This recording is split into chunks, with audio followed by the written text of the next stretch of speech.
Povo de Deus, a paz do Senhor.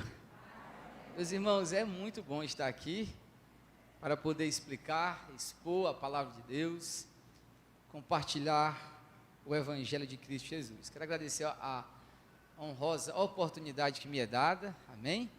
De ter aqui meus irmãos companheiros, os mestres da gente, os nossos professores, o pastor Gilberto ali, né? Que é quem ensina a gente. A gente não sabe o que pregar, a gente corre para ele vai e explica para nós, aí fica tudo bem, né? Então, eu estou muito feliz por estar aqui e quero, desde já, meus irmãos, convidá-los para que nós aproveitássemos esse tempo de quase 2h30, né? Que hoje, de manhã, o Frota disse, pastor, 30 minutos, mas à noite eu lhe dou mais, né? Então, pode acrescentar o cronômetro ali, que nós vamos até umas horas. João Evangelho, capítulo 6, meus irmãos. E eu vou quebrar aqui um pouquinho, só o protocolo, tá certo? Porque eu pensando que era dois públicos diferentes, né? Aí, então, o que eu pedi a Deus foi duas palavras diferentes. Então, eu vou pregar o que Deus mandou, o que Ele me deu, amém? Pronto. Aí, como eu não prego todo dia, então você vai aceitar, né? Uma vezinha, uma cor diferente, né? Pronto. Porque eu sei que os irmãos que vieram de manhã, que estão aqui à noite, não, pode ficar sentado, povo de Deus. Pode ficar sentado.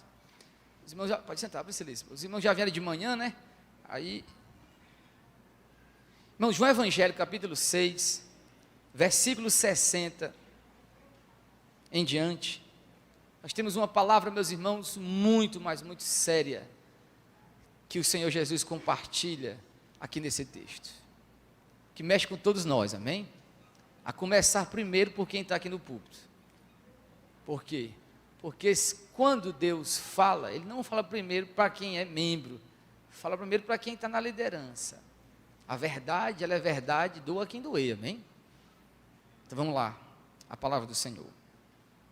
Essa é a palavra de Deus. Ouvindo isso, muitos dos seus discípulos disseram, esta palavra é dura, quem pode suportar?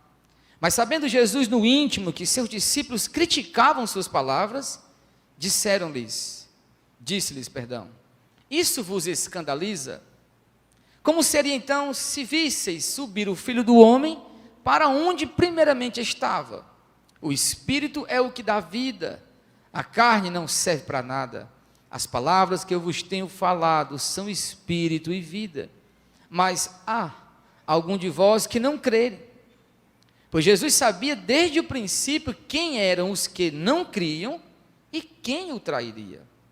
E continuou, por isso vos disse que ninguém pode vir a mim se não for concedido pelo Pai.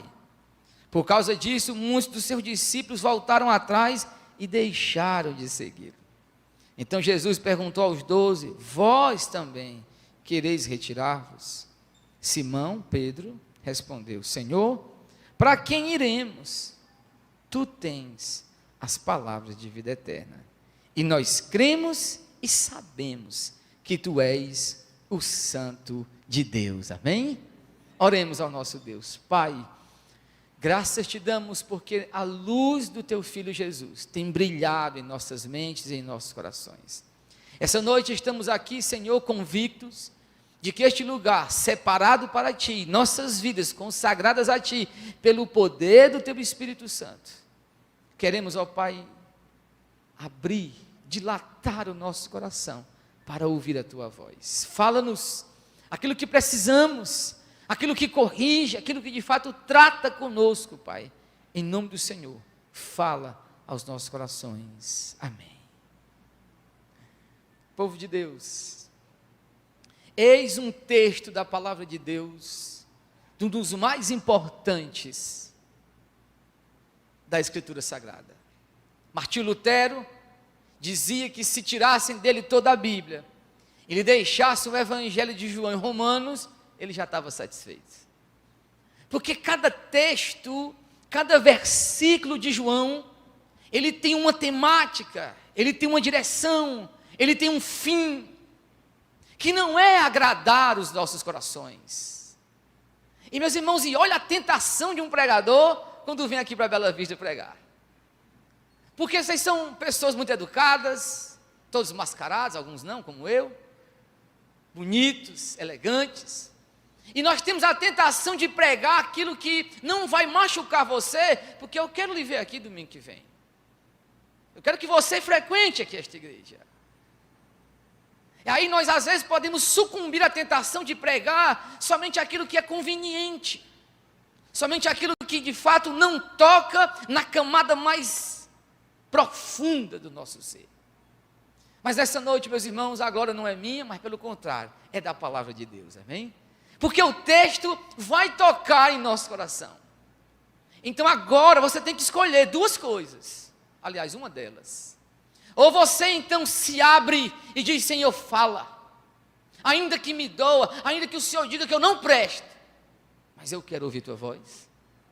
Ou então você diz: não, faz ouvido de mercador, fica olhando para o seu celular, finge que eu não estou dizendo nada, e amém. Porque a partir do momento em que eu começar a explicar esse texto, a começar por mim, todos, nós seremos julgados pelo poder da palavra de Deus. Porque esta escritura aqui é o espelho que mostra como eu estou diante de Deus. E meus irmãos, não é, meus irmãos, coisa pequena o que nós estamos passando nos últimos tempos. A quantidade de pessoas se afastando de Cristo. No ano de 2010, eu me lembro que eu acho que eu ainda tenho guardado essa revista. A revista Época publicou uma matéria dizendo a nova face do cristianismo. A nova face da religião brasileira. Aonde ela falava sobre agora os desigrejados. E ela já datava pelo IBGE, eram 6 milhões de pessoas que haviam abandonado as denominações. Aí, meus irmãos, eu como um jovem que não tenho entendimento e que estou buscando conhecer as coisas, eu me pergunto, mas o que é que o cristianismo tem que as pessoas escandalizam com ele? Por que que a pessoa está numa igreja com ar-condicionado, com um pastor super bacana, né? Tem um monte de gente legal, por que é que ela sai do cristianismo? Por que que ela abandona a fé? O que que faz com que pastores, mestre, abandonem a fé e se tornem outra coisa? O que está, meus irmãos, envolvido em ser cristão? Porque, meus irmãos, eu vivi essa tentação. Eu nasci e me criei num lar cristão. Minha mãe me educou, foi no culto doméstico. Eu tendo que ler Êxodo 20 para ela. E quando ela dizia, agora prega, e eu dizia, só sabia falar mal de idolatria, que eu só lia Êxodo 20. Nasci e me criei, meus irmãos, debaixo da palavra, nunca me desviei, nem estou com vontade. Sei, meus irmãos, das minhas falhas, dos meus defeitos, e são muitos, são mais do que eu posso enumerar. Mas uma coisa eu sei, é que existe algo no cristianismo, algo na nossa fé evangélica, algo em Cristo, meus irmãos, que se você me desse o mundo inteiro, eu não trocaria por nada nesse mundo, aquilo que eu tenho com o Senhor. E aí, meus irmãos, agora eu lhe convido a olhar para o texto, porque o texto diz assim, ó, ouvindo isso, muitos dos seus discípulos disseram, esta palavra é dura. Ora, mas aí eu lhe pergunto, que palavra dura era essa que Jesus estava falando, que os discípulos se escandalizaram? Vamos ver que palavra dura foi essa? Vamos lá, acompanhe comigo, por favor. Olha aqui, ó. Só para você entender o contexto, amém? No capítulo 6, muito obrigado, mestre. No capítulo 6, Jesus, ele multiplica pão e peixe. Depois ele anda por sobre o mar. No capítulo João, capítulo 6. Ele multiplica pão e peixe no começo. As pessoas veem a multiplicação do pão. Elas estão vendo Jesus, pastor Frota. Elas viram o rosto do Galileu. Elas viram a cor dos olhos de Jesus. Elas estão ao lado de Cristo. E elas então dizem, olha, verdadeiramente tu é um profeta. E esse é o profeta que tem que vir ao mundo mesmo. O profeta, quando Jesus multiplica pão e peixe, entenda, na cabeça do judeu, que está acompanhando Jesus, ele está lembrado de quem? De Elias, que entrou na casa da viúva e multiplicou a farinha. Ele está lembrado de quem? De Eliseu, que chegou na casa de uma mulher que estava em dívida, e ele disse assim, coloca os vasos, e foi azeite até não acabar mais. Acabou porque acabou os vasos. Então quando eles olharam para Jesus, multiplicando pão e peixe, eles disseram, opa, está aí, que agora se levantou o profeta. Porque nem Elias e nem Eliseu fizeram como este homem, multiplicaram pão e peixe para uma multidão de 5.000 homens. Jesus então agora sai dali e vai para outro lugar, para ali a sinagoga de Cafarnaum, e eles seguem Jesus até a sinagoga. E na sinagoga, Jesus agora não vai multiplicar nada.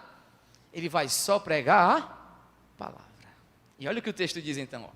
Do verso 22 em diante, ele vai dizer que ele é o pão da vida, dizendo que não foi Moisés quem deu o pão, mas foi Deus que deu o verdadeiro pão. E quem é o verdadeiro pão? Jesus. Aí agora aqui entra a palavra dura de Jesus, ó, versículo 53. Jesus então disse: em verdade vos digo, se não comerdes a carne do Filho do Homem e não beberdes o seu sangue, não tereis vida em vós mesmos. Quem come a minha carne e bebe o meu sangue tem vida eterna, e eu o ressuscitarei no último dia, porque a minha carne é verdadeira comida e o meu sangue é verdadeira bebida.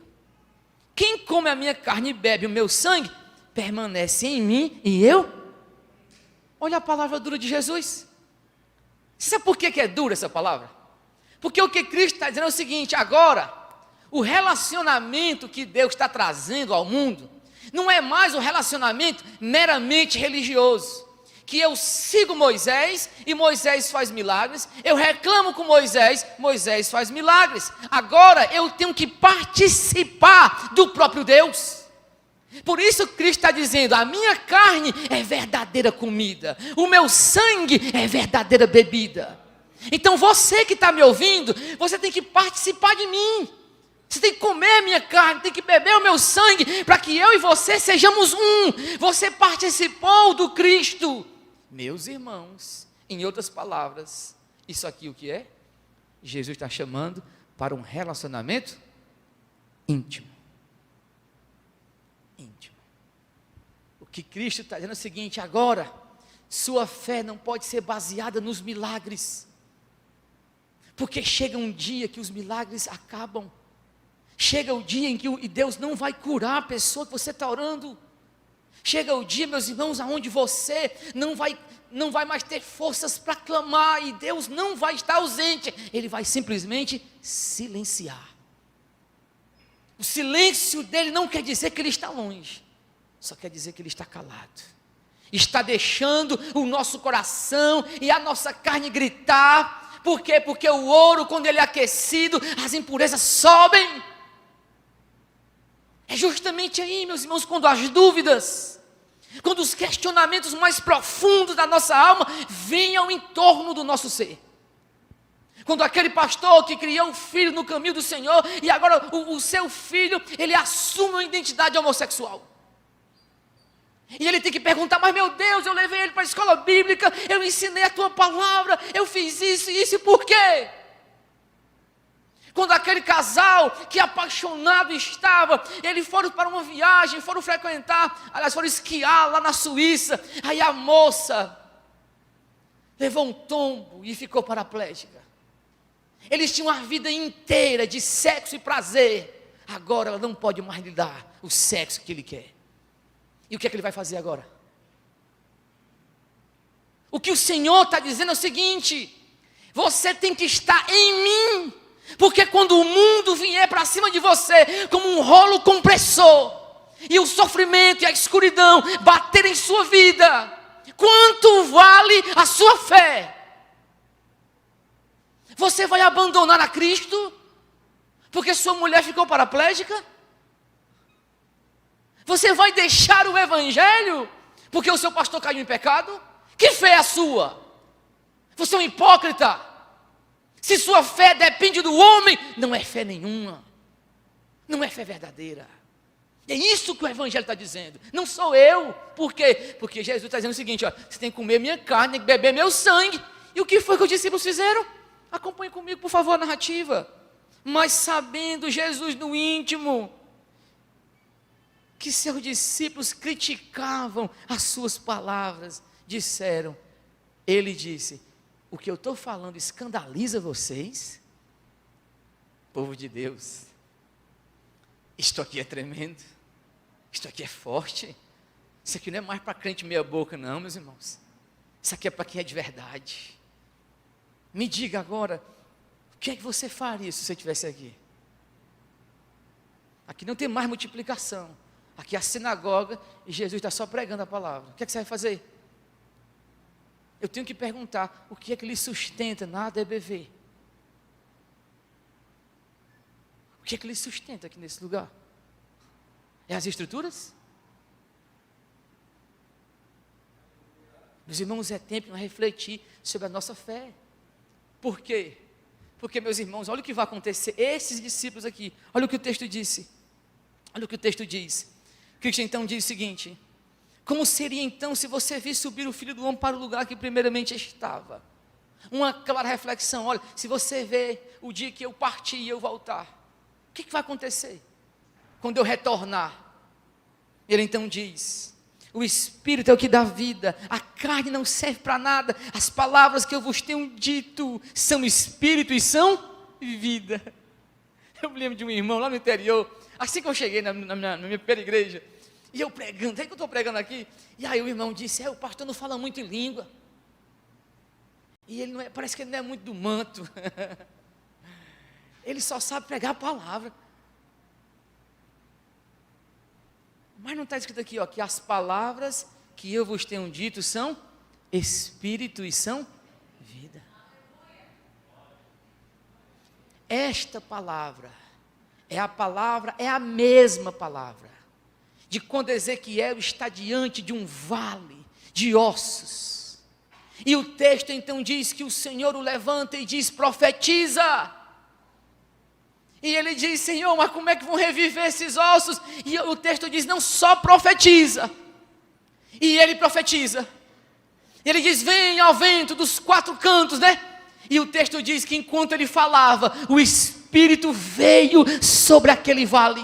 Só haverá um verdadeiro avivamento e um reboliço de ossos entre nós, quando o Espírito for chegado até o nosso coração, pela proclamação verdadeira da palavra de Deus. Porque o que sustenta a minha e a tua fé, não são manifestações simplesmente, mas são aquilo que Deus tem feito através da sua palavra, testificada pelo Espírito de Deus.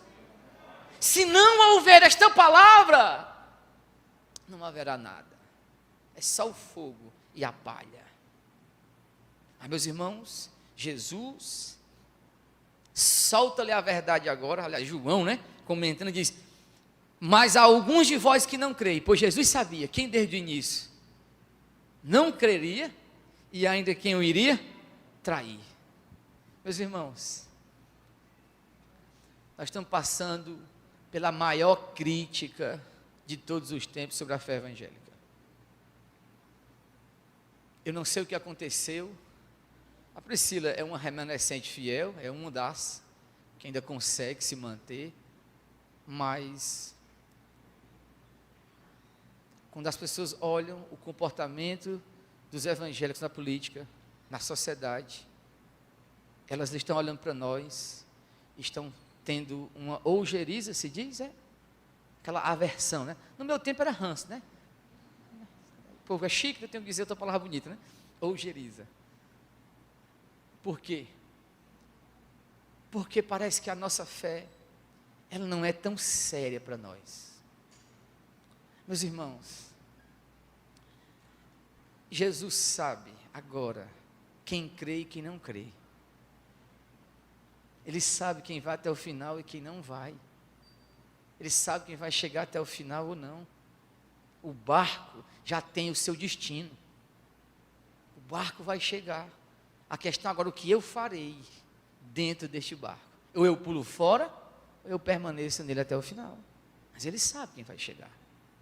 E Cristo, meus irmãos, é absoluto naquilo que ele está dizendo agora. Olha o que o texto diz, ó. O que o texto diz, né? Ele vai dizer o seguinte: por causa disso, versículo 66, para poder caminhar. Por causa disso, muitos dos seus discípulos voltaram atrás e deixaram de segui-lo. Existe uma opção no Instagram ou no Facebook, que uma pessoa manda um convite para você, aí você clica, né? Aceitando o convite dela, não é isso? Aí quando você não gosta de nada daquela pessoa, o que é que você faz? Aí tem assim, ó, deixar de seguir. As pessoas estão deixando de seguir a Cristo na mesma velocidade que deixam de seguir alguém no Instagram ou no Facebook. Só que esqueceram que o verdadeiro cristão, A verdadeira cristã, o homem e a mulher de Deus, que vive a essência do cristianismo, não é o clicar de um botão, não é dizer, eu não quero mais seguir. Não, não existe isso. Por quê? Eu conheci, meus irmãos, isso que eu te vou falar, uma experiência, conheci 2 amigos, eu tenho 2 amigos há muito tempo atrás, isso, que eles foram para uma festa, eles se desviaram e foram para uma festa, eles não tinham marcado não, eles foram para uma festa de forró, lá na minha cidade de Camusim, era um lugar que tem muito forró, gente, viu? Aí eles foram para esse forró, aí nesse forró, sentado numa mesa, um e o outro na outra banda, aí um deles disse, vou no banheiro, aí passou e encontrou o outro, e disse, o que é que tu faz aqui, macho?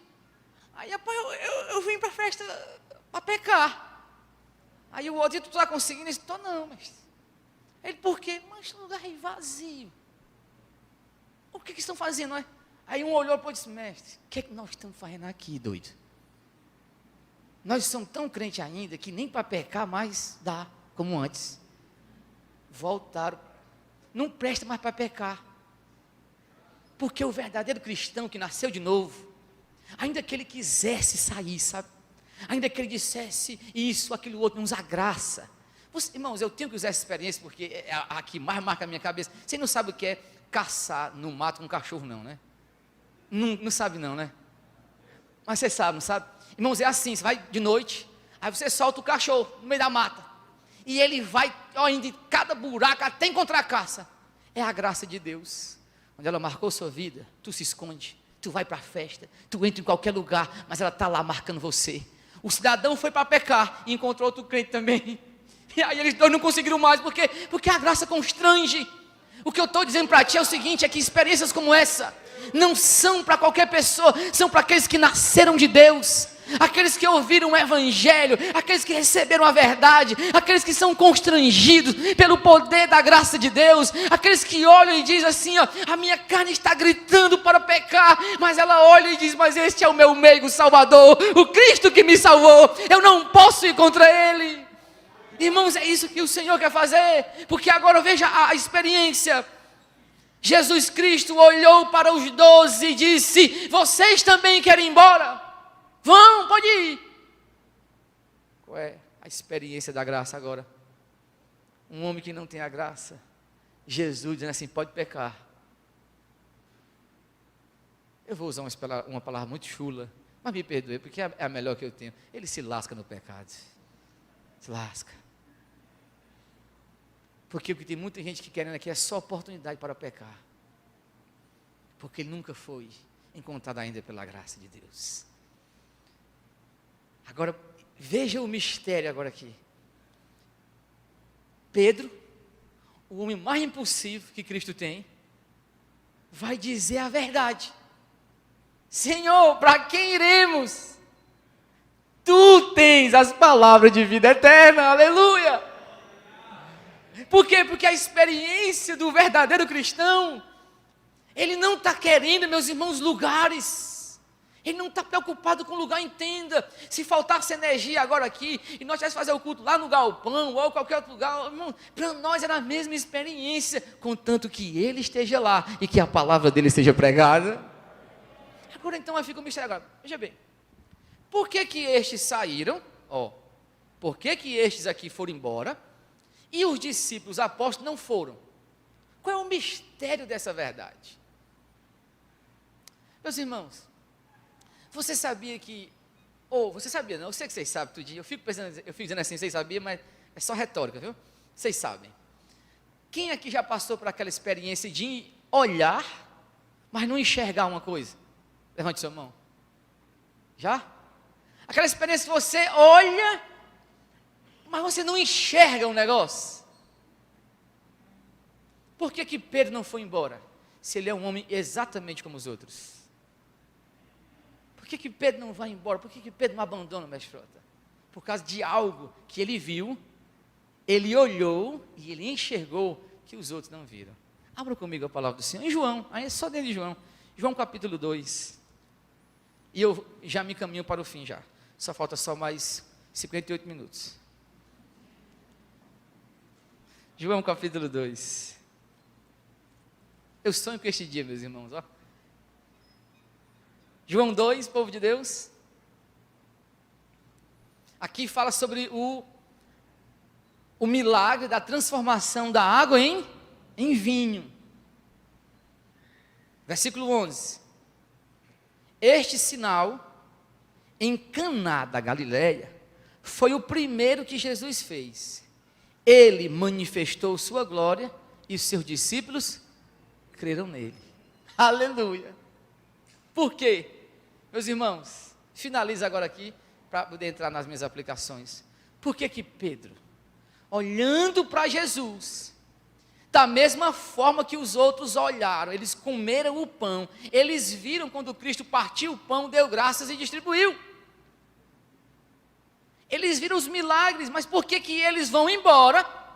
A palavra para ele de ser mais íntimo Jesus é dura, e para Pedro não é. Por quê? Quando Jesus transformou a água em vinho, ele fez, a palavra no grego aqui, é sinal, para um milagre. A palavra realmente é sinal. Por que o sinal? Porque o sinal aponta para alguma coisa, não é isso? Se você vai aqui na estrada e tem uma placa assim, aquela setinha para cá, vira à direita, né? Pronto. O sinal aponta para a realidade. Este pequeno pão e o cálice apontam para uma realidade, a própria pessoa de Cristo. Quando Pedro está vendo o milagre da transformação, os seus olhos são abertos, não para ver meramente o milagre, mas para ver a glória de Jesus através daquele milagre. E por que isso aqui é importante? Porque, meus irmãos, hoje à noite nós temos que abrir os nossos olhos. Muitas pessoas estão dentro da igreja, mas não conseguem ver a glória de Cristo. Elas veem a glória do homem, elas veem a glória do pregador, elas amam os pregadores do momento, o fulano de tal, aquele tal, o reverendo tal, elas seguem os homens. Se o pastor sai da igreja, vai para outra, segue o pastor. Se o fulano de tal, nunca tem compromisso mais com a igreja, porque isto é ver a glória dos homens. Me diga, se você tirar o pastor daqui, Cristo foi embora porque ele saiu? Não, meus irmãos, é óbvio que Cristo é quem pastoreia nossas vidas. É óbvio que o pastor Teixeira um dia há de findar, e nós temos outra coisa, Deus vai colocar outra pessoa. É óbvio que Cristo não morre quando eu partir. Esta igreja, meus irmãos, ela continuará com a presença do Cristo. Nós temos que entender e ver a glória de Jesus, porque senão nós vamos continuar olhando para a igreja, olhando para Cristo, mas não enxergando a sua glória. Quando eu pego este pequeno pão e este cálice, eu oro para que, Senhor, me mostre a tua glória, que ao mastigar aquele pão, ao beber aquele suco de uva, eu esteja tocando na presença de Deus, que o Espírito vivifique minha vida. Quando eu sento ao seu lado, eu não estou sentado ao lado de uma pessoa qualquer, é um membro do corpo de Cristo Jesus. Eu olho para este espaço, não como um espaço banal, mas um lugar onde o Senhor disse, eu separei para eu habitar, para andar entre eles. E meus irmãos, tem muita gente caminhando ao lado de Jesus, mas não enxerga quem Ele é. Na estrada, no caminho de Emaús, eles andaram com Jesus, eles viram o rosto de Cristo, mas não viram a glória do Cristo ressuscitado. Povo de Deus, eu parto para o final com duas aplicações para nós, amém? A primeira, eu preciso hoje à noite fazer uma reflexão profunda sobre aquilo que eu estou vendo. Como você está vendo a sua vida no Evangelho? Você só vê o fracasso, o desgaste, o cansaço, é culto disso, é reunião disso, é isso aqui, é isso que você vê? Você só vê o aspecto humano de Cristo? Porque Pedro viu o aspecto humano de Jesus, mas ele disse, Senhor, para onde eu irei se só tu tens as palavras de vida eterna? Ele via não meramente o homem, o Galileu, ele disse, tu és o santo de Deus, tu és a segunda pessoa da Trindade, tu és a própria glória do universo. É isso que eu preciso ver, porque senão, meus irmãos, se eu não ver isso, entenda, se eu não ver a glória de Cristo agora, Amanhã eu sou capaz de me desviar. Amanhã Satanás tem um prazer do pecado maior do que a minha fé. Irmãos, eu queria até estar brincando na hora dessa, olha. Mas o que eu estou dizendo para você é a mais profunda verdade. O diabo não respeita fé, título. O diabo não respeita isso. Porque o que ele quer é matar, roubar e destruir. Ele é a figura deste ladrão que rouba, né? Ministérios, vida cristã, tudo isso tem que ser levado a Cristo. Reflita hoje. Eu tenho visto a glória desse Jesus. Eu tenho visto a glória deste Deus. E porque é a glória deste Deus, eu me entrego para viver inteiramente para Ele. Em segundo lugar, se você disser assim, pastor, então eu refleti, eu entendo. Então se prepare. Amém? Amados, a segunda aplicação é essa: se prepare. Se você crê, se você diz, pastor, isto aqui é a verdade, então se prepare, porque Deus tem muita, mas muita coisa boa para você. E eu quero listar duas, amém? Duas. Primeira, não há uma pessoa, eu quero que você se levante agora e passe na minha cara. Me diga uma pessoa que está verdadeiramente em Cristo e não tenha comunhão com Ele. Me diga um. Pastor, o fulano de tal está em Cristo, mas não tem comunhão com o Senhor. Então, ele não está em Cristo. Porque estar em Cristo, verdadeiramente, é ter comunhão com Ele. Daqui a pouco, o pastor Frota, ou não sei quem, dos pastores que estão aqui, a última palavra do culto vai ser o quê? Que o amor de Deus, a graça e o final? A comunhão e a consolação do Espírito Santo. Daqui a pouco nós vamos receber essa bênção, mas é uma bênção que ela é vivida na prática. Escute, eu creio que este tempo agora é o tempo das maiores manifestações de Cristo para as nossas vidas, mas não em público, no secreto, amém? Não no público, não assim o cara filmando, não, é no secreto, aonde ninguém vê, aonde ninguém sabe, mas só o teu coração pôde provar da doçura e do amor de Deus. E em segundo lugar, Deus tem para ti, meus irmãos, direção espiritual. Se tem algo que nós estamos, meus irmãos, urgentemente necessitados, é desta direção espiritual. A direção verdadeira, amados, que vem da palavra de Deus. Salmo 119, verso 165 diz: grande paz tem o que amam a tua lei, e para eles não há tropeço. Só tem um jeito de você não tropeçar, é amar a palavra e seguir as direções de Deus, seguir as direções do Espírito, deixar, meus irmãos, que o Espírito guie sua vida. E quando eu falo guiar sua vida, eu não estou falando assim, eu tenho uma ideia, uma sensação que pode ser que Deus tenha falado. Não, não é isso não. Porque o que está escrito na palavra não é que eu tenho uma ideia, uma sensação, é que o Espírito diz, Ele fala, aleluia. E por que isso aqui é importante? Porque, meus amados, a essência da fé evangélica, a essência do cristianismo, é uma coisa só, é ter comunhão com Ele, é ser íntimo dEle, é ser íntimo dEle. Quando o próprio Senhor disse, Pai,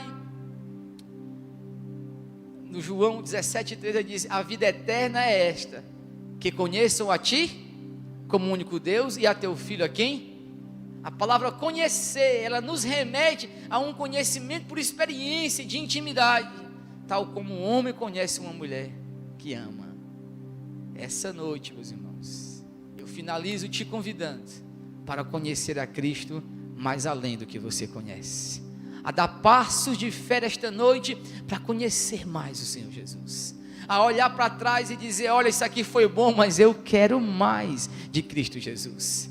Eu quero que os fins dos meus dias sejam mais apegados a Cristo Jesus. Eu quero que o fim dos meus dias sejam mais perto de Cristo Jesus. E meus irmãos, e o coração do próprio Deus grita por essa comunhão. E eu finalizo agora com a última ilustração.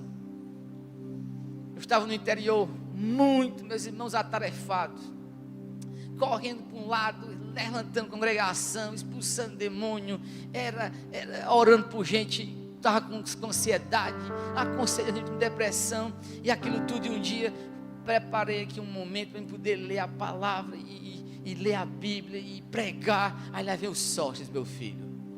Aí o Sócrates chega com um carrinho na mão que o tio dele tinha dado para ele, diz: papai, vamos brincar. E eu digo: sai, menino, desce para lá, teu pai tem que pregar a palavra de Deus. Aí lá volta ele: meu papai, eu quero brincar. Eu disse: sai, menino, você é doido, eu vou preparar a doutrina. Aí ele volta de novo e diz: papai, eu quero brincar. Eu disse: meu filho, você está doido, teu pai é um pastor, tem que pregar a palavra de Deus. E aí eu levantei e disse: deixa eu brincar não. Eu fui lá pro quarto da Cibele, pro quarto. Aí chego lá vem ele correndo: papai. Eu: menino, sai daqui, mano, deixa eu estudar. Naquele momento, meus irmãos, você crê em mistério ainda? Crê? Não, né? Você não sabe mais nem o que é, na verdade, né? Esse mistério é quando Deus fala. Naquele momento ali, ele chegou para mim, eu disse: sai, menino. Aí, irmãos, o Senhor falou comigo. Ele disse assim: se tu me buscasse como teu filho te busca. Oh, lapada que eu recebi naquele dia. Porque o que é que Deus queria? Que eu buscasse como o meu filho estava me buscando, pelo prazer de estar brincando, e eu dizendo que estava fazendo a obra de Deus. Olha, eu preciso ter momentos de comunhão com meu filho, porque antes de ser pastor, eu sou pai. Antes de ser pai, eu sou um crente que preciso de Cristo. Esta noite nós precisamos dele, amém? Estamos aqui por ele, nós celebraremos esta ceia para ele, porque o nosso coração não aguenta mais viver longe da sua presença. Entrega-te a Cristo esta noite, amém? E confia nele, e o mais ele fará. Que Deus em Cristo nos abençoe.